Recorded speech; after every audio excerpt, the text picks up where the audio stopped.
Go back. Mr. Van Orden. Thank you, Mr. Chairman.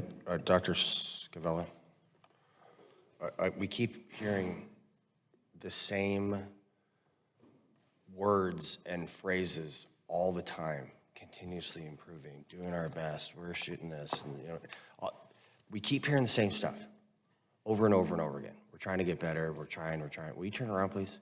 I'd like you to get the view that, I'm serious, will you please turn around?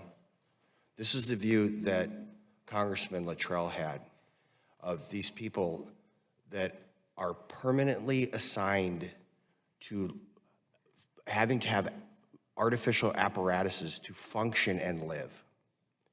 So as your department continuously strives to improve and get better and do all this stuff, and the IG report just says you're not, they're still stuck in those chairs, ma'am, while you get to go home. And while your staff that is continuously improving gets to go run in a field with their family, and they don't get to do that. So I am thoroughly unimpressed with your department's performance. And I think that the IG report says that you guys are failing. So when is someone at the Veterans Affairs, when is someone at the VA going to be held accountable to the point where they're not working there anymore? So thank you for that question. When we do see performance issues, we have to document those and go through a process to separate someone from employment. And when, in those instances, whether it's related to poor care or poor coordination of care, we take those actions. When is the last time you have fired someone from the VA for poor performance?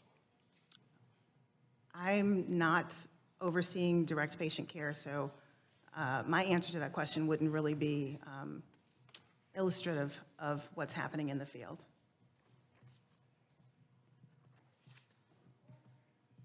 Okay. So for what period of time did you not do performance oversight visits during the COVID-19 public health emergency? Was it the entire time? I will have to turn that over to Mr. London because these were for the Benefits Administration. Thank you very much for the question. Up until from March of 2020 to April 2022, we were precluded to do in-person travel. Okay. So what happened during that period of time? The vendors have been doing stuff the whole time, right? Yes, sir. The vendors were responsible contractually to ensure that each facility that they're used to send our veterans for examinations were safe, sound, and met the requirements of the contract to include OSHA and ADA. Did you sign an employment contract, sir? Did I sign an employment contract? Yes. Like it says Department of Veterans Affairs. I'm employed by the Department of Veterans Affairs, yes, Okay, sir. so you signed an employment contract to be held accountable to the people that are sitting behind you essentially in wheelchairs, correct? And yet you failed to do your job during the entire COVID-19 thing, but you expected other people to do theirs, is that right? Mr. Van Orden, I appreciate your question. I want to make clear that I joined this office in December of 2021.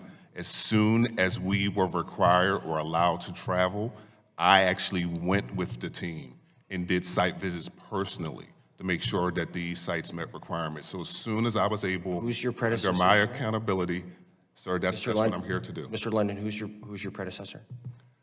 My predecessor is now retired. Okay, did they retire with full benefits? I'm unaware of his situation. Okay, I think you're seeing where I'm going here. I do, sir. Consistently, the theme that I get from the Veterans Affairs Administration is that the Veterans Affairs Administration is putting the Veterans Affairs Administration above the veterans. And that's not why you're here. It's not why we're here. So you guys have to understand your bureaucracy is not more important than the people sitting behind you in wheelchairs who are trapped in that reality. And they can't escape that reality.